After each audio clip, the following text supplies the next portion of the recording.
Grande E aí, cunhado? Pedro! E aí, Rafael, tudo bom, cara? Tudo bom, meu amigo? E com você?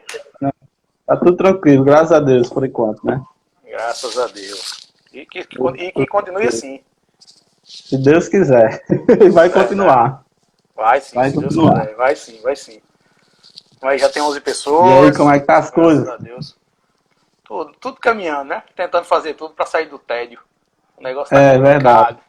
Tô há quase 80 Nossa, dias dentro de casa, imagina, às vezes sendo, sendo o grupo de risco que a empresa me colocou em casa à disposição, mas também me colocou de férias, né? sim, sim, sim. Imagino. Tá difícil para todo mundo, né? Tem, esse negócio não aliviou para ninguém. Não aliviou Verdade. para ninguém. Mas para uns tá mais complicado, né? Para os Tá. músicos, por exemplo, para os músicos Nossa o negócio está mais. Vamos falar sobre isso aí, né? Vamos falar um pouco sobre esse assunto, que é o nosso tema, né? Que é o desafio imposto pelo isso. coronavírus aos músicos. Mas primeiro eu quero que você se apresente aí o público que está nos assistindo. Conta um pouco Certo? quem é você, seu nome, idade e o que é que você faz da vida. Então, Rafael, meu nome é Pedro Zarqueu, né? Para quem do seu grupo aí de amigos, né? Do Instagram. Eu comecei a tocar viola faz alguns dias já, né? Tipo acho que em 2002, se eu não me falha a memória. Eu nem sei quantos anos já faz. Mas nesse meio termo teve uma parada, porque eu tive que começar a trabalhar, e daí eu saí da música e, enfim, por questões financeiras, né? Eu tive que voltar a trabalhar. E depois, em 2007, 2008, eu entrei na universidade fazendo um curso técnico. 2011, comecei a fazer o bacharelado. 2017, entrei no mestrado. E 2019, o ano passado, eu comecei uma especialização na área da educação, né? Que é uma área completamente nova para mim, assim, é um desafio a mais, né? Que é ser um educador, né? E educador é difícil, que sabe fazer, né? Que sabe ministrar, né? Vamos dizer assim. Então é mais ou menos isso, é um resumo do resumo, né? Da minha vida, do início até aqui, né? Na minha carreira como músico. Mas no decorrer do papo eu posso ir falando mais detalhadamente como eu entrei, minha situação Isso. para entrar no curso técnico, certo? A minha entrada no bacharelado, porque acho que ninguém sabe, mas eu fiz a prova do bacharelado na época, mas eu fiz só por fazer, não tinha esse interesse em cursar o curso, né? E do mesmo jeito foi no mestrado, eu não tinha interesse em fazer o mestrado, eu achava que eu não era capaz de fazer o mestrado. Enfim, aí foi quando fui vendo, as coisas já tinham acontecido, né? E hoje estou aqui, terminei bacharelado, terminei o mestrado e agora estou na especialização que está parada, inclusive, por conta da pandemia. Entendi. Vamos lá, vamos por partes. Vamos por partes. Vamos por partes, vamos por O partes, pessoal, o cunhado. pessoal que está nos assistindo aí, quem não sabe, Pedro Zarqueu aí é meu cunhado, certo? É irmão da minha esposa. Exatamente. Nos conhecemos há cerca de 15 a 16 anos, quando eu conheci Adriana e começamos a namorar.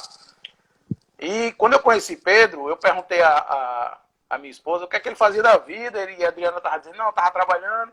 E eu disse, e o que mais? Ele disse, não, ele está aprendendo a tocar um instrumento aí. Eu disse, que instrumento? Aí ela disse, viola. Viola. Na minha cabeça Viola. aqui veio uma viola sertaneja Viola, com 10 né? 10 cordas, Caipira. né? Aquela viola que parece um violão. Quando você chega em casa, que a gente foi se conhecer pela primeira vez, você chega com uma caixa, com um instrumento bem menor, Isso. e eu olhei pra ela e disse, minha, parece que é doida, dizendo que o menino toca viola, e esse menino toca cavaquinho. Eita, Ela vixe, Mário. falou que era viola, eu esperando que era uma viola, tipo um violão, né? E Sim, você sim. chegou com uma bolsa bem menor, e eu achei, pô, que conversa, que viola, que nada, ele toca cavaquinho, eu achei que era um cavaquinho ali dentro. Aí até que eu fiquei sabendo que a viola era um instrumento clássico e muito parecido com o violino, né? O grande violino, que é bem mais conhecido na questão das orquestras clássicas, né? Não sei se você está com o Isso. instrumento aí, você está com o instrumento aí? Aí perto, não? Tô aqui na minha frente aqui, peraí. Ai, deixa eu pegar Pronto, pega aqui. aí para mostrar ao pessoal Ó. Essa é a a, minha vi- a, viola, vi- a viola certo? clássica. realmente parece um pouco com o violino, certo? A diferença é que o violino ela é um pouco menor, certo, do que a viola. E o violino ele é mais agudo, né? Sonoricamente falando. Ele é mais agudo que a viola, e a viola é um pouco mais grave, né? Fica no intermédio ali, entre o grave e o agudo. É um médio, né, no caso. Isso. Então, É um a tom principal mais grave do que diferença do violino, né?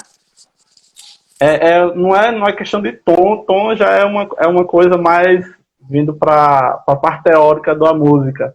É um pouco mais grave mesmo, ou mais grosso, né? Tem gente, o som é mais grosso, o som é mais fino. Então a gente gosta muito de usar grave, entre grave e fino, né? Grave é uma coisa mais robusta, pesada, e fino ou agudo é uma coisa menorzinha, mais estridente, né? Então, é a principal diferença, assim, do violino para a viola é essa, assim. Óbvio, tem outras diferenças, mas tem muita coisa em comum também. Muita coisa em comum. Aí me diz uma coisa, cara, com tanto instrumento para o cara aprender, violão, teclado, guitarra, cavaquinho, quem danado lhe levou a aprender viola clássica? Rapaz, Rafael, isso é uma história bem interessante, porque eu morava no Parque das Dunas na época, né? E eu tocava na banda da escola, tocava caixa, né? Alguns conhecem como tarol também, né? Eu tocava caixa na banda da escola. Daí um colega meu, ele tocava flauta doce, aquela que a sua filha, né, de vez em quando pegava aí para fazer, tentar tocar, né? Então esse amigo meu tocava flauta doce e violino. Aí esse meu amigo foi e me falou: Pedro, você não quer tocar flauta doce, não? Eu disse: flauta doce? Ele disse: tem um músico ali da Sinfônica do Estado, que ele tem um projeto social, e ele dá aula nos domingos de manhã. E ele dá o instrumento, dá a farda e tal. Eu disse: rapaz, eu vou. E na minha cabeça, poxa, tocar flauta doce. Eu tô fazendo nada no domingo. Na época eu morava no Parque das Dunas, eu tinha lá meus 18 anos, já com idade já bem avançada, né? Daí eu fui para essa aula, né? E eu achava que era mentira desse meu amigo, porque na minha cabeça, um professor, um músico da Orquestra do Estado, eu via ele como um deus, assim, sabe? Nossa, um músico da Orquestra do Estado, e o cara toca violino e não sei o quê. Eu disse: não, eu tenho que ir para ver se isso é verdade, né? E eu fui nessa casa onde esse professor dava aula. De fato, ele tinha esse projeto social, e no primeiro dia eu ganhei essa flauta dele. Inclusive, até hoje eu tenho essa flauta guardada, é um símbolo para mim, ela está guardadinha ali. Mas eu não sei tocar flauta, certo? Então eu tive um dia de aula de flauta doce. Aí esse professor, do nada, ele olhou para mim e disse: você não quer tocar viola, não? Eu disse: eu quero. Eu tive o mesmo pensamento do seu, eu achava que era viola caipira mesmo, né? Aquela viola que parece um violão. Eu tive esse pensamento também quando ele me ofereceu, né? Você não quer tocar viola? Eu disse: eu quero. Ele disse: pois quando acabar a aula aqui, a gente vai ali em casa e vai um aluno meu de viola e eu lhe apresento a viola. Eu vou dar aula para ele, daí eu lhe apresento a viola. Eu disse: tá ótimo. Terminou a aula de flauta, fomos para a casa dele. Lá já tinha mais um monte de aluno de violão, de teclado. Esse cara, ele dava aula para um monte de tipo de instrumento. Tudo de graça na casa dele, sabe? O projeto de flauta era num prédiozinho que tinha lá no Parque das Dunas mesmo. E eu não lembro, eu não sei como que ele conseguiu aquele prédio, mas as aulas particulares ele dava na casa dele, e tudo de graça. E era violão, cavaquinho, enfim, um monte de instrumento. Daí chega um rapaz com a viola, né? E ele diz: chegou o rapaz com a viola. Daí o rapaz começa a abrir o estojo. Eu tive o mesmo pensamento do seu. Quando eu vi o estojo, eu disse: não, a viola aqui dentro tá errado, esse negócio tá errado. É um cavaquinho, Daí é um cavaquinho. é um cavaquinho, né? É um cavaquinho. Daí ele abriu o estojo, né? Tirou aquele instrumento. Aí eu pensei logo: eu disse: não, isso é um violino. Eu disse: mas eu vou tocar, eu quero aprender violino também. Porque esse meu amigo também tocava violino, né? E eu já tinha visto ele tocando violino. Aí eu disse: não, eu vou, já que ele disse que é uma viola, mas eu vou tocar violino, não tem nada não. Aí ele me apresentou: aí Pedro, que é a viola e tal, parece com violino, mas não é. Aí falou algumas características. E então, aí ele perguntou: você quer aprender? Eu disse: quero. Aí naquele dia, ele me ensinou a postura do instrumento, né, como colocar o instrumento no ombro e tal, e ensinou a segurar o arco, né. Somente isso. Ele passou uns 50 minutos me ensinando isso. Daí você tira o quanto dá para vocês imaginar o quanto é complexo ensinar a tocar esse tipo de instrumento, né? Passou 50 minutos ensinando a colocar no ombro, né? E mesmo assim ainda não ficou legal na época. Aí ele terminou a aula, né? Terminou a aula, eu disse, massa. Ele disse, olha, aí ele falou, na quarta-feira tem um projeto social lá na Zona Norte, lá no Igapó, que vai ter uma prova. Se você quiser ir lá fazer uma entrevista para tocar viola, daí você começa a ter aula lá. Eu disse, eu vou fazer essa prova. Só que o que acontece? Quando terminou a aula nesse domingo, era meio-dia mais ou menos, esse meu amigo, eu fui para casa dele e ele me ensinou a tocar a primeira música do Matt Suzuki no violino. Ele disse, olha Pedro, você aprende a tocar no violino, quando você chegar lá, é mais ou menos parecido com a viola, você já sabe fazer alguma coisa e você passa nesse teste. Então esse meu amigo passou o domingo, o domingo a tarde inteira, ensinando a tocar um danado de uma música nesse violino. E eu aprendi. Aprendi essa música em um dia, isso é muito difícil de acontecer, e passei segunda, terça, estudando. Eu peguei o violino dele emprestado e passei segunda e terça estudando essa música, né? E na quarta-feira eu fui fazer a prova. Como eu tocava percussão, né, eu era bom de ritmo e tal, e eu cheguei lá, fui fazer a prova, aí tinha um professor lá que inclusive é diretor da Orquestra do Estado hoje em dia, que também foi meu professor uma época. Ele pediu para eu botar a viola, né, eu coloquei, aí ele achou interessante porque eu já sabia posicionar a viola, né. Aí ele me deu o arco, né, eu segurei o arco, ele já achou mais interessante ainda. Ele, você toca viola? Eu disse, não toco não. Aí o professor do domingo, ele estava na hora da prova, aí ele explicou, ele disse, olha, esse aqui é o Pedro, ele foi lá em casa no domingo, eu apresentei a viola para ele, chamei ele para vir fazer a prova, né, aqui. Daí ele veio, aí ele olhou para mim e disse, mas você não toca viola? Eu disse, não, eu não toco viola. A primeira vez que eu vi viola foi na casa do professor Luiz Mário. Aí ele, tá, então deixa a viola aqui, vamos fazer o ritmo. Aí pediu para eu bater umas palmas lá, ele batia e eu tinha que imitar, né. Como eu tocava percussão, né, na época na escola, então aquilo era fácil de fazer. Ele, tá. Aí eu, repete, aí eu. Então tudo que ele batia na palma, eu batia também. Então, enfim, passei na prova. Comecei a estudar viola bem tarde, né, em relação ao normal, entre aspas, né. Eu tinha 18 anos, eu ia fazer 19. A gente começa com 8 anos a tocar viola, violino. Então daí eu já comecei com uma desvantagem grande, né. E entrei, fiz essa prova, passei, comecei a ter aula nesse projeto, eu tive aula lá durante 2 anos, depois eu saí desse projeto, né, porque eu tive que começar a trabalhar, foi na época que eu trabalhei numa distribuidora da Nestlé aqui em Natal, eu tive que largar o projeto, né, mas esse diretor na época, que era diretor do projeto, que hoje em dia é diretor da Orquestra do Estado, ele também é violista, né, ele perguntou se eu não queria ficar com a viola do projeto, mas com aquela coisa de, no dia que ele pedisse de volta, eu teria que devolver. E assim eu fiz, né? Ele me deu a viola, eu fiquei sem aula, mas fiquei com a viola em casa, sempre quando eu chegava do trabalho, da escola à noite, eu pegava o instrumento e tentava tocar alguma coisa, né? Então, depois de alguns anos, eu comprei a minha viola e fui lá no projeto só para devolver a viola para ele.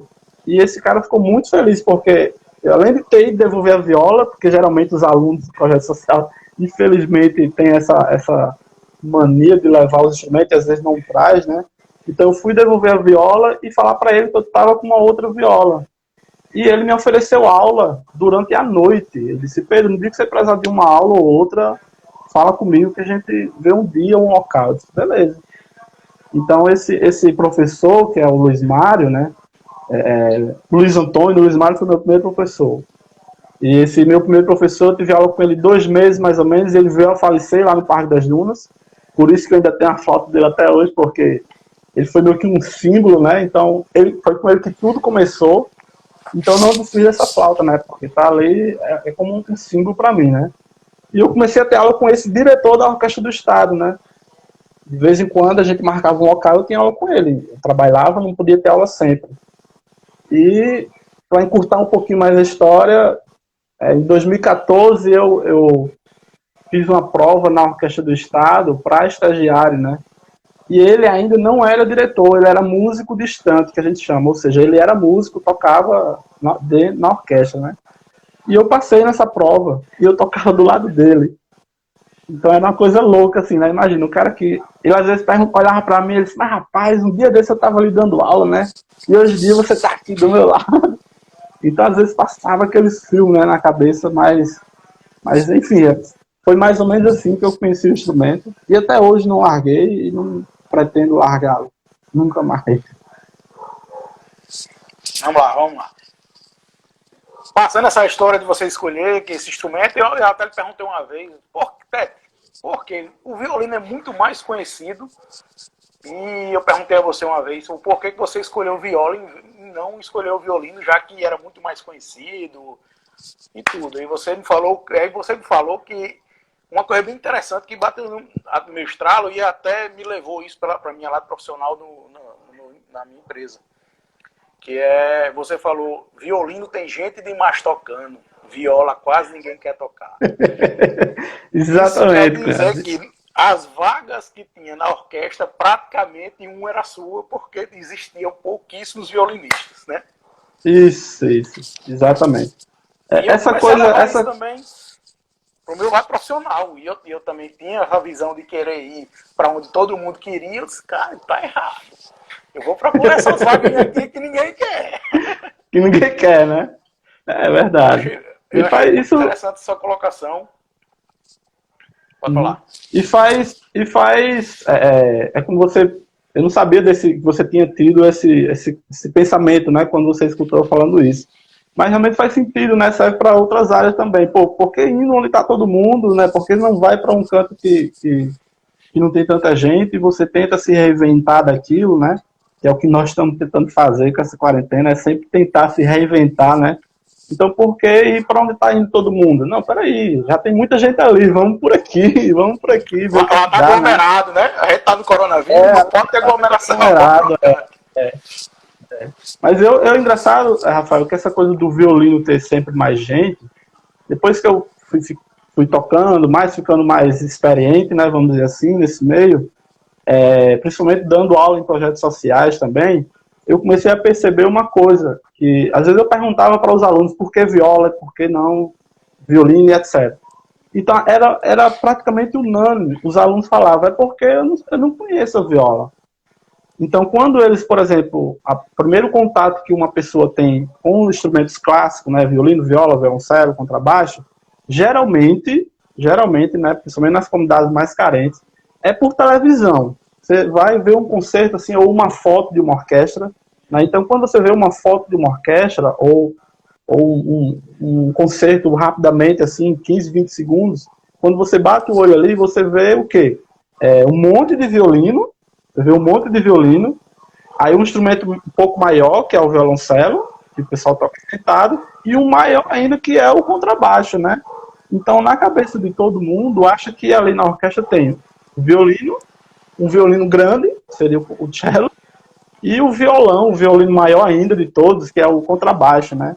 Então, muitos deles, quando chegam nesse tipo de projeto social para ter aula, eles falam disso, não, eu quero tocar violino, mas ele não conhece a viola, sabe? Não conhece a viola. Então, na minha concepção, esse é um dos motivos no qual existe tanto violinista em relação à viola, tem bem poucas violas, né? Então é isso. Essa é o meu ver. Os instrumentos não são bem apresentados também, né? Exatamente. A escolha. Exatamente. A questão do violino é um pouco mais barato, porque a gente sabe que são instrumentos caros, né?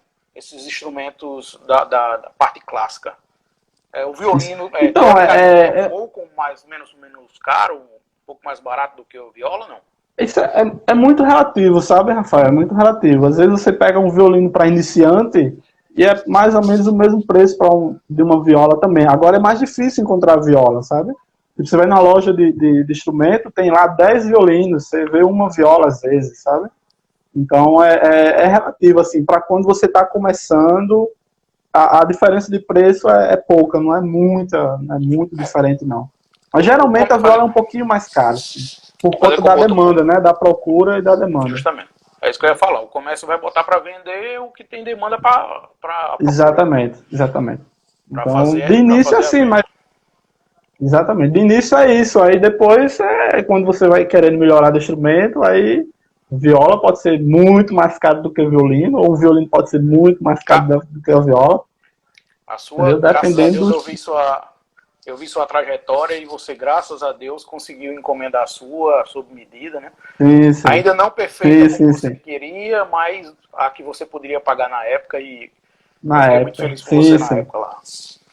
Eu imagino. Cara, vamos lá. Um cara que saiu de um projeto social, que foi aprender flauta, depois aprender, por ironia do destino, começou a tocar viola. Aí decidiu fazer vestibular para música na UFRN. Aí passa. Isso. Rapaz, então, essa coisa do vestibular, que eu tinha falado no início da live da gente aqui, é interessante porque eu sempre estudei em escola pública, né? Nunca na vida eu estudei numa escola particular. Nunca. Então, na minha cabeça, para você entrar dentro de um FRN da vida, nossa senhora, você tinha que, enfim, estudar nas melhores escolas, ter os melhores professores, etc, né? E por exemplo, meu segundo ano, primeiro, segundo e terceiro ano, eu estudei no Xuxa, também é uma escola pública aqui em Natal. E eu estudava à noite. Ou seja, você chega na escola à noite, sai do trabalho, chega na escola às 7h15, 7h20, a aula começa de 7. Quando dá 9 horas, geralmente os professores já querem liberar, os alunos já ficam querendo ir embora, porque diz que está tarde, mora longe, não sei o quê. Enfim, você entra numa aula de 7h30, quando dá 9 horas, o professor já está liberando para ir embora, né? Então você tem ali 1h30 de aula. Aí você vai fazer um vestibular com uma pessoa que estuda numa escola particular, que tem 5, 6 aulas por dia. Então a desvantagem é imensa, assim, né? Então eu ficava, nossa, será que um dia eu vou conseguir fazer um vestibular? Um dia eu vou conseguir passar? E nesse Brasil, hoje em dia ainda tem gente querendo falar em meritocracia. Chega a dar raiva quando eu escuto isso. Por aí, né? Daí... A gente vai partir para outro negócio. Então, aí, é verdade, viu, cara? Então eu ficava naquilo, vou tentar fazer um cursinho para ver o que é que eu consigo fazer, né? 6 meses antes do vestibular, da prova escrita, né? Eu entrei no cursinho. Os professores falavam cada coisa que eu nunca nem tinha ouvido falar na minha vida, ali, em termos de aula de física, de química, de português também, sabe? Redação, aula de redação. A primeira vez que eu vi ter aula de uma redação foi fazendo cursinho, pô. Sabe? Poucos meses antes da prova do vestibular, que foi a época quando estava mais próximo do vestibular, e eles deram um foco maior em redação, foi quando eu vim ter aula de redação. Sabe? Imagina, você tem uma vida inteira e nunca teve aula de redação. Aí você vai ter poucos meses antes de fazer a prova do vestibular, né? O que é que você vai fazer numa redação? Fica muito mais difícil, né? Muito mais difícil mesmo. Inclusive, tem uma pessoa que eu falava, que era minha, né? Eu falava, olha, eu vou fazer, mas eu não sei se eu vou passar, né? Nunca fiz uma redação. Não sei se ela tá online agora, mas ela tá online, né? Não, eu falava para ela, uma coisa engraçada, que ela estudava numa escola na época, numa escola particular, e tinha uma amiga dela que era muito inteligente, sabe, em termos de fazer redação, não sei o quê. E na época da prova do vestibular, ela tirou uma nota inferior à minha, sabe? Aí eu ficava zoando com ela, né? Eu nunca fiz a minha primeira vez que eu fiz a redação foi no curso CDS, numa escola, e minha segunda redação foi no dia do vestibular. E eu tirei uma nota maior do que essa. E até hoje, às vezes, quando lembrando que nessa época, desculpa interromper, lembrando que nessa época as provas eram feitas pela Compev. Exatamente, era feita pela Compev. Era considerada uma das provas mais difíceis do Brasil, eram os vestibulares da UFRN. Do Brasil. Feita pela Compev. Da UFRN, exatamente. Isso, nessa época ainda na época que eu fiz o vestibular, em 2011, tinha alguns cursos que já estavam fazendo a transição para o Enem, mas a grande maioria ainda era pela Compev ainda. E o de música foi um dos últimos a fazer essa transição, sabe?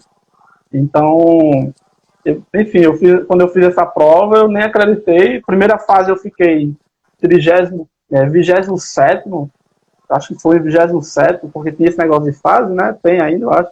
Eu fiquei em 27º e eram 23 vagas, se eu não me falha a memória, na época. Teoricamente, na primeira fase eu estava fora de entrar, né? Daí, quando veio a segunda fase, a correção das provas da segunda fase, de 27º eu pulei para 6º colocado, e foi a minha colocação no vestibular, né? Eu disse, como assim? Alguma coisa deu errado. Eu passei em 6º, sabe?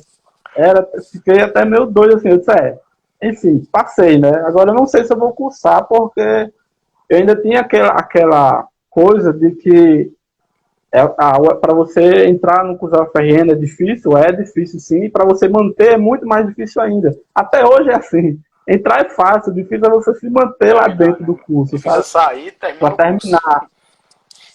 Pois é, então eu entrei, eu disse, vou pagar aqui o primeiro semestre algumas disciplinas. Aí fiz, me matriculei nas primeiras disciplinas lá, primeiro semestre.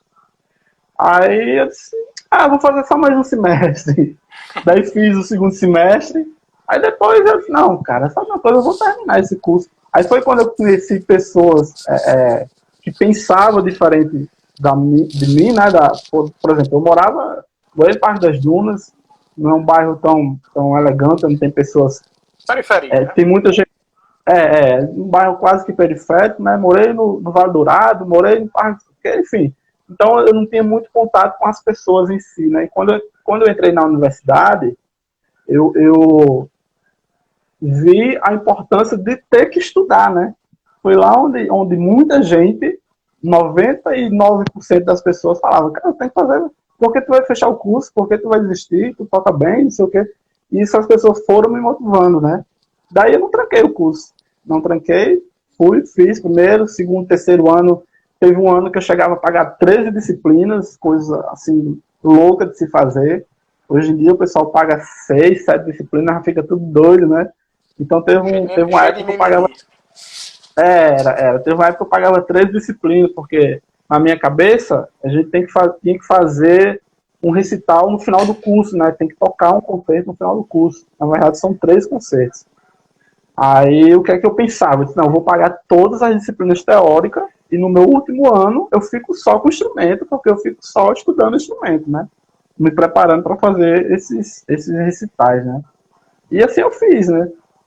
Fiz e quando eu olhei para trás já estava terminando, estava ensinando o palco, fazendo o último concerto, no qual eu tive uma surpresa imensa, que foi minha mãe que assistiu o concerto, né? Que eu quase não consegui tocar, porque, enfim, eu não esperava, era ali, né?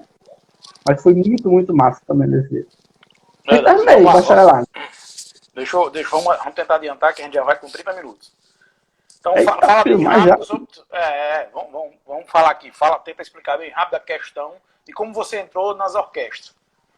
Que eu tenho uma história nas orquestras... essa questão de orquestra. Pronto, na orquestra eu entrei através da universidade, também, na UFRN. Lá tinha um grupo de câmara que é uma espécie de orquestra menor, uma orquestra reduzida. E um colega meu, ele tomava de conta dessa orquestra reduzida, desse grupo de câmara, e eu entrei nesse grupo a convite dele, né?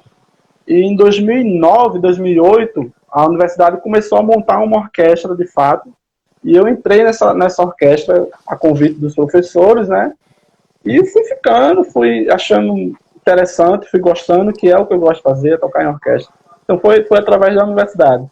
E como eu te falei anteriormente, em 2013 eu entrei na Orquestra do Estado, eu passei 13, 14, 16, 17 e 18 na Orquestra do Estado. Tudo isso juntamente também com a Orquestra da Universidade, ou seja, de 2018 até o ano passado, eu sempre toquei em orquestra, né? E há alguns anos tocava nas duas orquestras, que era da Universidade e a Orquestra do Estado, como estagiário. Orquestra do Estado, justamente. Estamos diante de um músico de orquestra da UFRN e da Orquestra do Estado. Por aí. Parei. Então, eu acho que eu parei onde dizendo que eu estava nas duas orquestras, né? Não sei se você chegou a Pronto, então eu tocava nas duas orquestras ao mesmo tempo. Né? Pronto, isso aí é a minha história de orquestra, mais ou menos. Uma das, né? Participei de orquestra em festivais, etc. Teve um ano, em 2015, a universidade fez um convênio com a Universidade da Alemanha, numa cidade de Karlsruhe, que se chama mais ou menos isso, o nome da cidade. Calma. Não vou chegar aí agora não, tenha calma. Você já Ah, vai é? botando um negócio, calma. Então, enfim, pois é, já toquei em várias orquestras, né, de festivais, principalmente, são as experiências são fantásticas, assim, tocar em orquestra de festival, né, porque são pessoas que você não conhece. Em uma orquestra da universidade, você passa o ano inteiro com aquelas mesmas pessoas, né. Então, você cria um vínculo de amizade, sabe como ela toca, como não toca, sabe como o maestro reage com você, né. Enfim, em uma orquestra de festival é muito, muito diferente disso. Mas é muito gratificante também.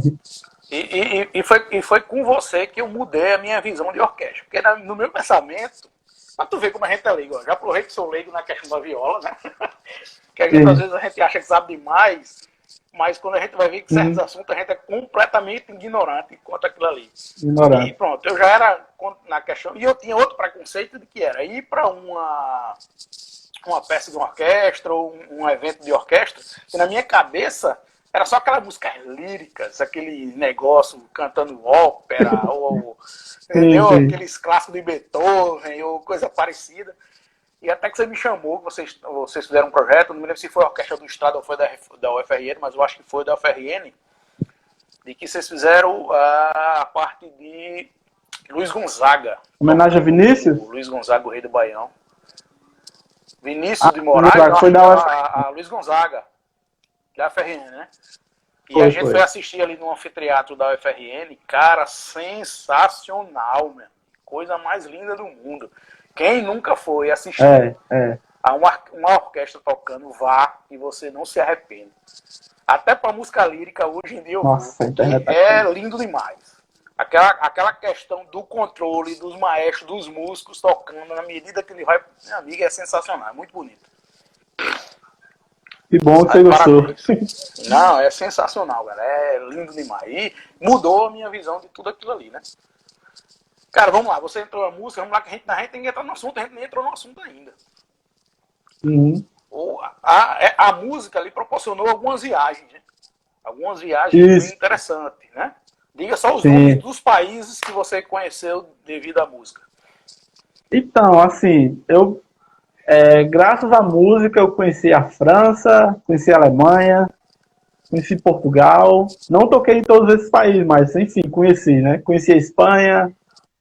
O mais recente foi em 2018, foi para a Itália, né, também.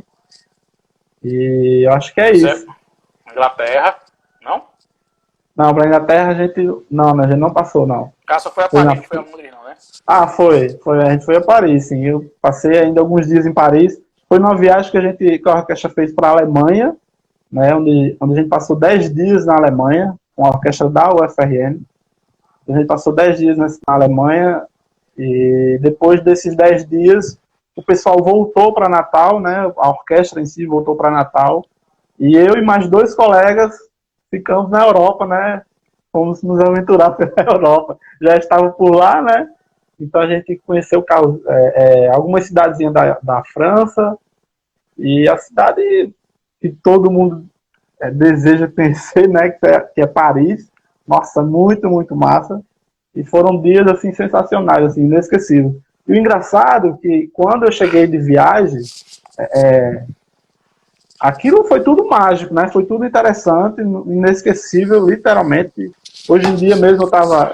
Esses dias eu tava vendo algumas fotos, inclusive foi algumas fotos que eu postei num vídeo que eu postei recentemente, né? Eu Vou ver se tava eu coloco olhando aqui. algumas dessas fotos, né? Dessas viagens, nossa, aí bate aquele filme, né? E eu ficava. Teve uma época que eu pensei, será que um dia eu ainda vou voltar para a Europa, vou fazer algum tipo de viagem dessa, né? E em 2018, final de 2018, a orquestra fez uma outra viagem, né? Dessa vez a turnê foi Calma, para calma, um outro país, né? calma, E foi calma. muito interessante É também. isso que eu vou falar. Tem uma dessas viagens que foi especial, né? Tem uma Sim, dessas sim. viagens que foi especial, que foi uma viagem para o Vaticano. Nossa, Mas essa daí. se vocês pensam que Pedro Neto foi pro Vaticano, ficar lá na Praça São Pedro, olhando o padre lá, daquela janelinha, falando, E o é padre alta, viu aquela Francisco, janela, cunhado? É tu vai alta viver lá bem aquela janela, pequenininho, né? bem pequenininho. Você vê Pronto. assim. Pois é, quem tá assistindo aí acha que Pedro Neto foi lá pra Pedro Neto, o que você foi fazer lá? Travou bem na hora, oh, que pena. Vamos ver aqui se a conexão dele se restabelece.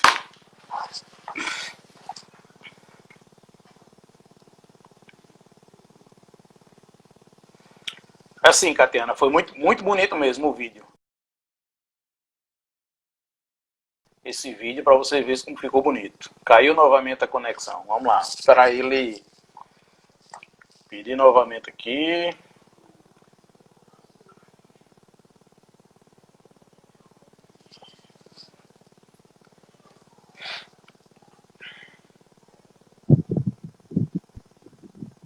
Vamos lá, voltou. Tá me ouvindo? Voltou. Rapaz, aqui tá chovendo, a internet do prédio aqui já não é tão boa, mas tá chovendo e fica pior ainda, né? Não, mas vamos lá, tá valendo. Me diz aí, Você tá, você me ouviu até onde? Eu vi, tô ouvindo. você tá me vendo? Tô. Porque eu não estou me vendo aqui, eu não sei como é que está a imagem aqui, tá tudo preto pra mim. Mas Você tudo quer bem. sair e voltar novamente? Pra ver? Tá tranquilo, eu já me vi hoje de manhã no espelho, tá tudo certo. Já sabe que é feio mesmo, né? Tem jeito de arranhar. Então vamos Então, lá. Então o que é conta pro pessoal aí o que é que você foi fazer no Vaticano. O que é que eu fui fazer no Vaticano, né? Rapaz, então, a orquestra foi simplesmente fazer um concerto, né, numa dessas audiências papal, onde o Papa estava presente, né? E a orquestra ficou praticamente a, sei lá, 10 metros do Papa, 15 metros mais ou menos.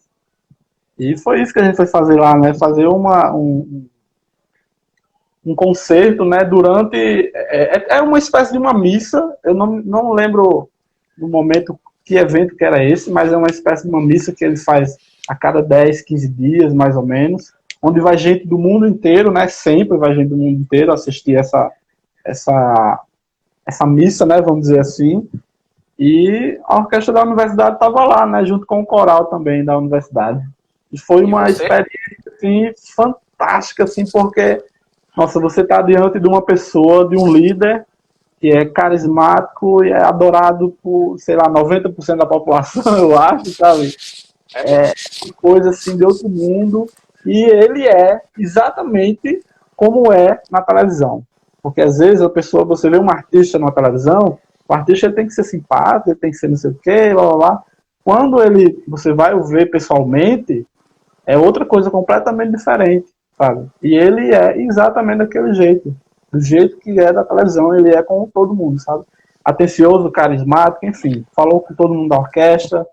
É óbvio que ele não saiu apertando a mão de todo mundo, porque existe todo um protocolo, né? E quem representa a orquestra, nesse caso, é o maestro, então ele tem que se direcionar ao maestro.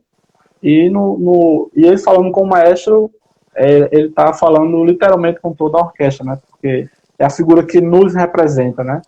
Então, foi fantástico, assim, cara, nesse dia. E quando ele veio falar com o maestro, óbvio, eu sento, na época, eu estava sentado na primeira estante da orquestra, né, como músico, enfim, ele veio a 2 metros, 1,5 m, porque o maestro ficava ali no meu pé, né, então ele veio até o maestro, né, para falar com o maestro. Então é uma sensação, assim, única e é indescritível, praticamente.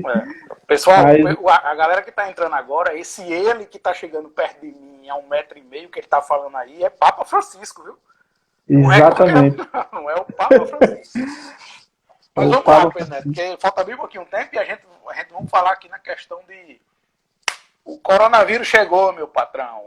Nossa, toda a sua renda foi de 100% a zero. Literalmente, né? A gente sabe que os principais eventos, os primeiros eventos a ser cancelados foram a questão da parte de entretenimento, né? Isso, então, quer dizer, toda a parte de entretenimento foi automaticamente cancelada até mesmo antes dos decretos, pela questão da aglomeração. Exatamente. Para você ter uma ideia, mais de 8.000 eventos foram cancelados ou suspensos em todo o Brasil. E você, por exemplo, como toca instrumento clássico, os principais eventos que você toca é casamentos, né? Isso, exato. A parte das orquestras. Como é que ficou para você essa questão aí? Nossa, pra gente, né, pra músico de orquestra, essas coisas, o baque assim foi maior ainda, né? Porque, tipo, a gente toca muito em casamento, eventos extras, sem ser da orquestra, como você bem falou, foram os primeiros a parar, né? Por conta da aglomeração, que era até 20 pessoas, não lembro se é a quantidade, e geralmente casamento tem muito mais do que 20 pessoas, né? Então, foram assim, ó, veio para derrubar literalmente, né? E se você observar, não só nós músicos fomos prejudicados, né, quando parou, mas também o pessoal de buffet, sabe, o pessoal de recepção, sabe, o pessoal que trabalha dentro da recepção, seja servindo o pessoal, seja limpando, enfim, foi toda uma estrutura Garçom, assim, né? exatamente, garçom, sabe, o cozinheiro, foi toda uma estrutura, veio caindo, né, com isso, né, então essa pandemia, cara, veio assim, parar, literalmente parar, né, a música, mas o músico é engraçado, geralmente não, né, o músico ele é um artista e geralmente os artistas ele consegue driblar algumas situações, né, mais facilmente. Pelo menos internamente eles conseguem, nós conseguimos resolver alguns problemas, né? Financeiro talvez não conseguimos, mas problemas internos a gente consegue estabelecer um pouco mais rápido, né? E com isso vem a ideia de você fazer outros meios nessa quarentena, né? De como se virar, etc. Alguma coisa desse tipo. Se virar financeiramente, né? Eu tô falando. Aí é onde entra, vamos tentar dar aula, vamos ver o que é que faz. Alguns músicos de banda, né, essas bandas maiores, vamos fazer live, né? O pessoal entrou muito nessa de fazer live, né, que virou uma moda, vamos dizer assim. Essas bandas maiores, hoje em dia, eu acho que todos já fizeram live, seja por Instagram, seja no YouTube ou qualquer outro tipo de plataforma, Sim. né? E logo no começo, eles começaram apenas para se apresentarem, né? Eles não tinham intuito de mais nada além de só de se apresentar. Até Exatamente. que veio a grande live de Gustavo Lima, né? Isso, isso. E essa live que foi ali para mim o ponto X, né, o marco do que se tornou hoje as lives musicais, né? Que Sei, além isso. de ele fazer uma grande estrutura da live dele, ele passou a usar a live também para fazer arrecadação para pessoas carentes, né? Arrecadar Isso, verba, isso. alimento, doações de álcool em gel, e foi um sucesso, né? Foi um sucesso recorde Foi. de audiência, que chegou a bater o recorde de audiência de uma live até o momento era de Beyoncé, com cerca de 200 e poucas mil pessoas assistindo ali simultaneamente, e Gustavo Lima chegou a mais de 700 mil pessoas. Mais de 700 mil pessoas assistindo simultaneamente. Vamos ver se Pedro volta aí, pra gente continuar. Voltou, tô lhe ouvindo. Opa, voltou. Vamos lá. Então, enfim, você estava falando que a live do Gustavo atingiu aí Beyoncé, alguma coisa desse tipo, né? Isso, ultrapassou que era o recorde mundial de pessoas assistindo simultaneamente era de Beyoncé, com mais de 250 mil pessoas ao mesmo tempo, e Gustavo Lima bateu mais de 700 mil pessoas assistindo simultaneamente nessa live que foi o marco, né? Hoje em dia as lives Sim. batem 3 milhões, 3 milhões e Milhões, meio aqui em Natal, ou aqui no Brasil, e uma coisa impressionante, a partir dali, daquela live de Gustavo Lima, os músicos não só passaram a fazer uma live com uma estrutura maior, em arrecadar alimentos ou verbas para poder ajudar as pessoas mais carentes, mas também começaram a faturar muito. Começaram a faturar alto.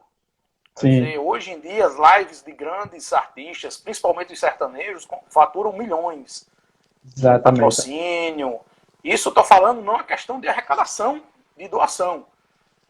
O faturamento deles, né? O que eles levam para o bolso, hoje fazendo live, para você ver o quanto que é importante o público até quer dizer, o artista necessita diretamente do público o tempo todo.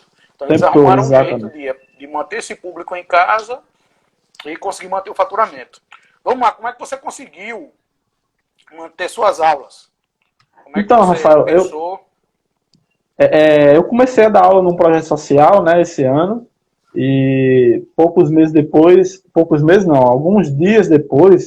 uma semana mais ou menos, o governo decretou para fechar tudo, né, as escolas. E daí nós ficamos assim, sem saída, né? E agora? Nunca ninguém tinha passado por algo desse tipo, né? De não poder dar aula. E geralmente a aula de instrumento é físico, é ali perto, é você e o aluno, sabe? Então foi um momento assim, durante 1 ou 2 semanas de tenso assim, como que os coordenadores desse projeto iam fazer para continuar as aulas, e a gente não poderia deixar os alunos assim, largar os alunos e ponto, né? Não poderiam fazer isso. De fato, eles não deixaram essa peteca cair. Essa ONG, eles fizeram de tudo para manter os alunos, né? E uma das coisas foi, vamos ver como faz para fazer aula online. Será que dá certo? Não dá, não dá. E eu comecei a pesquisar, né? Como que dava aula online, né? Se já tinha alguém dando aula online, enfim. Daí eu descobri uma pessoa, não lembro o nome, acho que André, alguma coisa, não lembro o nome dele, é um violinista de São Paulo. Inclusive ele tem até curso de como dar aula online, sabe? E esse cara, ele já dava aula desde 2018, era 2019. Ele dá uma espécie de aula chamada videoaulas. Quando o aluno manda um vídeo para ele, para o professor assiste aquele vídeo e manda um outro vídeo falando sugestões, enfim, corrigindo algumas coisas, né? E esse foi um meio mais interessante, assim, que eu achei, né? Por quê? Porque, às vezes, essa coisa do online, como a gente está aqui, a conexão cai, né? E, por exemplo, às vezes, quando o aluno está tocando do outro lado, o som também não é tão audível, não é limpo, sabe? Então, você não sabe se o aluno está tocando afinado, se não está. Entendi. Então, foi todo um processo, assim, né? Então, vários tipos de experimentos, né? Vamos dizer assim. Por isso que eu falei que essa coisa do artista, ele tem uma capacidade maior de se reinventar, né? Então, é como teve essa ideia da live do Gustavo Lima, daí veio outras, foi uma maneira de se reinventar e ganhar dinheiro, né? Então, mais ou menos com as aulas aconteceu desse jeito também, né? A gente teve que se reinventar, teve que entender como é que funcionava, entender mexer nas plataformas de aulas online, seja ela o Zoom, ou via Google Meet, ou algum outro aplicativo, enfim, a gente teve que se modernizar, né? A gente teve que sair do campo. E com as aulas não foi diferente, né? Não foram diferentes. Foi mais ou menos isso. E os professores começaram, a gente trocava muita experiência entre nós mesmos. E aí, como é que funciona? Você está fazendo o quê? Usa qual aplicativo? Você que manda vídeo, o que é que você faz? Você edita o vídeo? Então é todo um processo, né? Até hoje ainda se aprende ainda a dar, ainda estamos aprendendo, né? A dar aula nesse período, assim, porque, como eu te falei, a aula de música é muito presencial, é diferente de você vai fazer uma aula EAD, né, que é ensino à distância, de história, por exemplo. O professor manda o material para você, você lê o material e pronto, você absorve aquilo. O professor, às vezes... Você precisa saber se está certo ou se está errado, né? Pois é o que está ali no livro e ponto, sabe? Não tem o que explicar direito, né? Então, na música é diferente, sabe? Principalmente para o aluno de instrumento é diferente. É algo mais específico, né? O aluno presencial é mais proveitoso para ele do que online, né? Ou via videoaulas. Mas foi a maneira que encontramos para a gente seguir o barco, né? Inclusive, Faeli aqui, Faeli Moura, conhece, não? Rafael Moura, ela colocou aqui, ó, a internet é uma ferramenta cada vez mais útil e necessária, é verdade mesmo. Eu acho que a gente não consegue mais viver sem a internet. Foi o tempo, né, que acabou.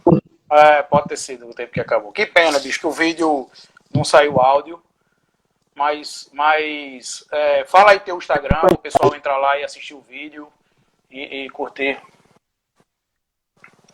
Que pena. Fala... Aí, Rayane tá dizendo, faz ao vivo, olha. Pensa que não. Peraí, é mais caro, ao vivo é mais caro. Fala, pessoal, o Instagram de Pedro é @PedroZarqueu, é isso, Pedro? Isso, Pedro Zarqueu, tudo junto. Exatamente. Lá, tá aqui atrás, dá pra ver? Dá pra ver o símbolozinho do Facebook aqui? Dá sim, dá. Olha aí, ó. Então, pessoal, entra lá no Instagram de Pedro para assistir esse vídeo que ele fez, ficou belíssimo. Então, Pedro. Muito bom. vai usar essa modalidade aí para poder fazer. A gente vê que, por exemplo, muita gente está perdendo, infelizmente, ente querido, né? E não pode nem, às vezes, ir para o enterro, né? Se despedir dele e coisa e tal. É triste o que a gente está vivendo hoje em dia. E às vezes quer fazer um vídeo como esse, como homenagem para aquele ente querido que foi perdido.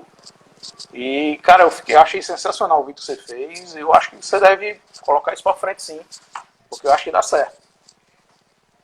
Seria mais uma possibilidade, né, de mais uma possibilidade, mais um leque, né, mais uma abertura nesse leque aí, fazer esse tipo de vídeo para homenagear pessoas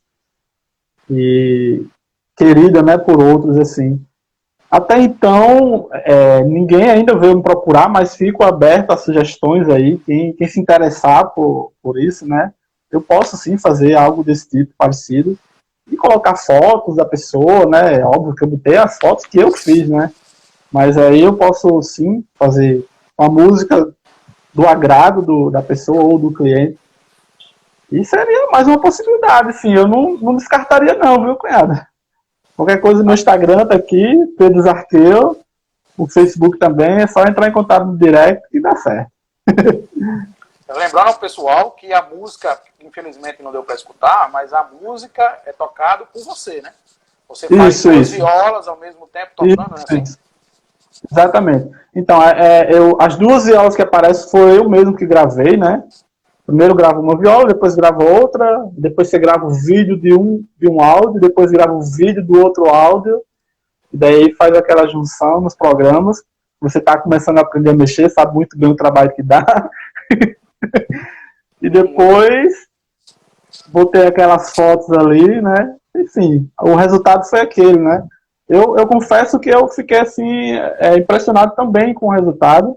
E eu achava que não ia ter tanta repercussão. Eu publiquei aquele vídeo, hoje tá, não tem tem, sei lá, 600 e pouco, 700 visualizações. Eu achava que, sei lá, ia dar umas 50 pessoas, ia ver aquilo, sabe? 30, 50 pessoas. Mas já chegou, passou de 600. Então, para mim, é muito já. Ficou sensacional o vídeo. Eu tenho 800 pessoas no meu Instagram, não tenho muitas, né? E, tipo, quase unânime, né? Foi mais 600 pessoas viram. Eu sei que outras pessoas que não me seguem também viram, né? Porque tem como a gente saber, né? No Instagram. Então, enfim, teve um alcance bastante interessante, né? E muito mais além do que eu esperava. Deixa eu dizer aqui que é bom, esses comentários que vêm de fora é ótimo, viu? Pra poder, ó. Rafael colocou aqui, ó, uma boa pedida também para homenagem ao Dia dos Namorados, ó. Exatamente. Se quiser fazer um vídeo com homenagem ao namorado, marido, esposa, procura aí Pedro Neto aí pelas redes sociais dele.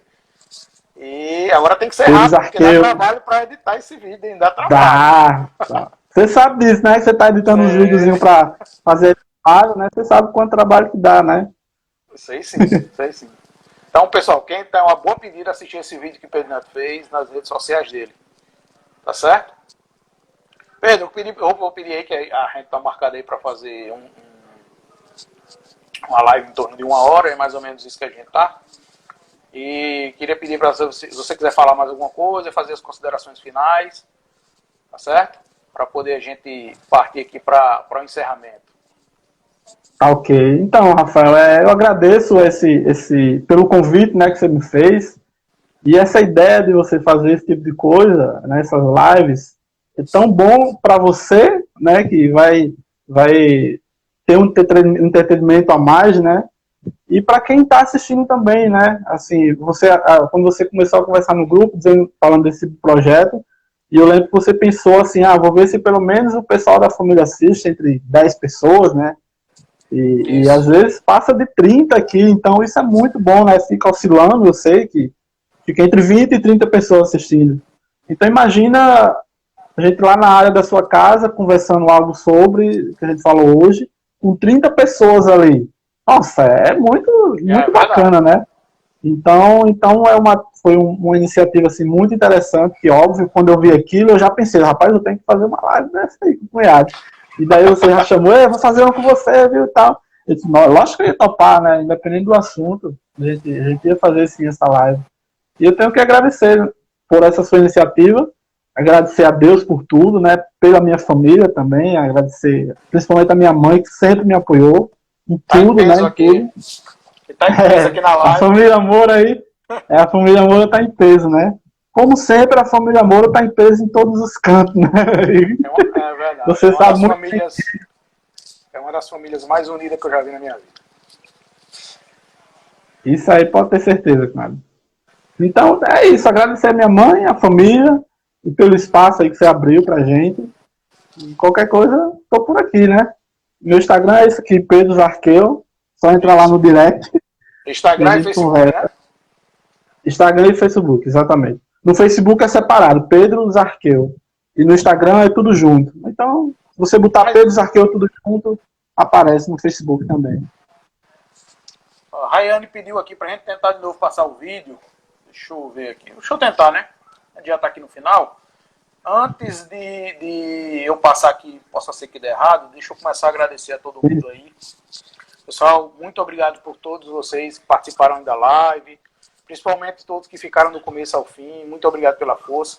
Espero que vocês tenham gostado, tá certo? Na próxima terça-feira a gente vai falar com Bruna Braga, uma prima minha, e a gente vai falar sobre o papel das tecnologias diante do cenário de pandemia, certo? A gente vai falar tanto da parte de tecnologia, que a parte educacional, a parte de educação, que é a parte do ramo dela, como ela também é analista de sistemas, iremos falar também como é que funciona aquela questão de que toda vez que você entra no Facebook, parece que o Facebook adivinha que começa a mostrar um produto que você quer comprar. Parece até que eles adivinham aquilo ali, né? Sim, Então isso aí.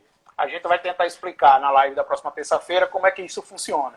Vai ser interessante, Então, viu? a próxima terça-feira, no mesmo horário, nesse mesmo perfil, tá certo, pessoal? Então, eu aguardo todos vocês, tá? Eu tenho uma frase aqui para falar, que eu separei, para não ficar um negócio muito tchau e pronto, que é: o vencedor não é aquele que sempre vence, mas é aquele que nunca para de lutar. Então, uma frase muito bonita, então nunca para de lutar. Essa frase foi voltada para você, Pedro, porque eu vi isso. Agora, você, além de não parar de lutar, você é um vencedor, cara. E queria indicar um filme aqui, muito interessante para vocês assistirem também, que eu vou tentar fazer isso também, sempre indicar no final das lives um filme. Assista um filme brasileiro chamado Bacurau. Quem ainda não assistiu, assistam, é sensacional, tá certo? Como é, Rafael, o nome? Bacurau. Bacurau. Bacurau é uma história que acontece num distrito rural de uma pequena cidade, né, do Pernambuco, onde acontecem, tipo, pessoas que vêm de fora do Brasil e contratam políticos para indicar uma cidade, um distrito rural, para eles ir matarem pessoas. E eu acredito muito que isso realmente aconteça. Então, esse filme é muito bom. Assista esse filme Bacurau, que chama, certo? Então, agradecer novamente a todo mundo. Espero vocês na próxima terça-feira, tá certo, pessoal? No mesmo horário aqui no perfil. Vou tentar aqui passar o filme novamente para ver se dessa vez sai o áudio. Se não der certo, pessoal, vou encerrar a live e agradeço a todos. Vamos ver aqui. Talvez você tenha que cortar o seu áudio, não, Rafael? Não tá saindo o áudio, não. Você tem que cortar o seu áudio, não? Deixa eu ver. Será que eu tenho que encerrar com você para poder aparecer? Não sei.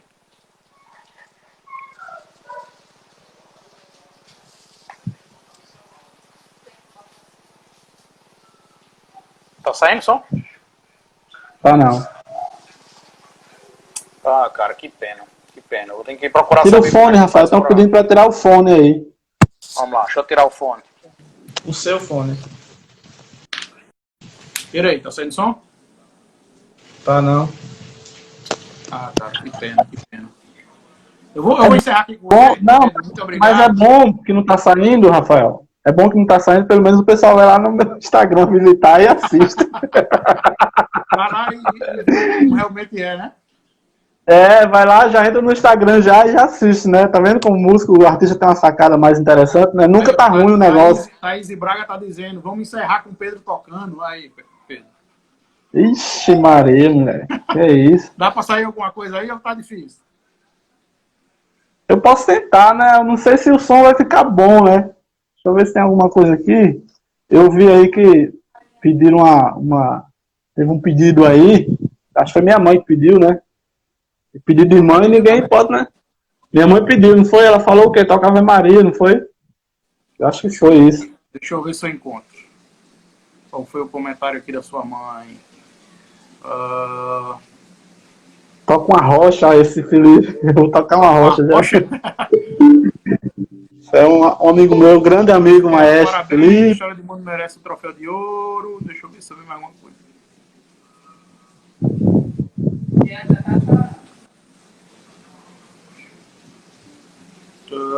Cara, não tô encontrando não o comentário da sua mãe.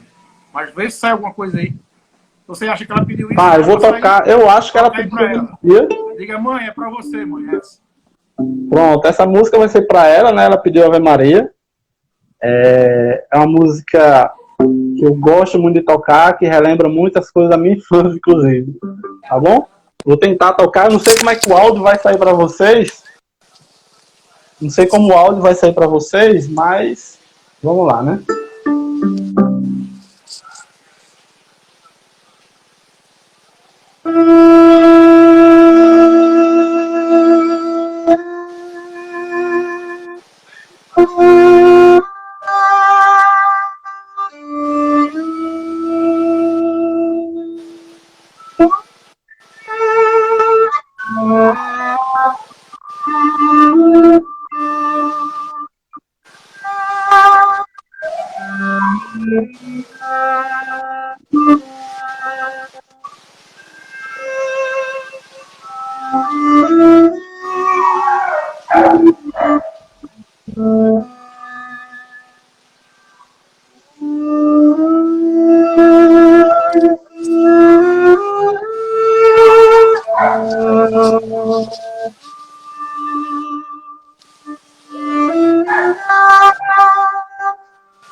É mais ou menos isso, né, cara? Não sei se deu pra ouvir aí alguma coisa. Todo mundo aí que Não tá nos sei se deu. comentários. Palminhas, palminhas, porque merece. Bora, todo mundo palmas. Obrigado, obrigado. Não estava combinado, mas saiu mais bonito do que a gente não tivesse combinado antes, cara. Ah, verdade. Todo mundo Obrigado, aqui, Rafael. só elogio, foi só elogio. Ah, que bom, que bom. Fico feliz com isso.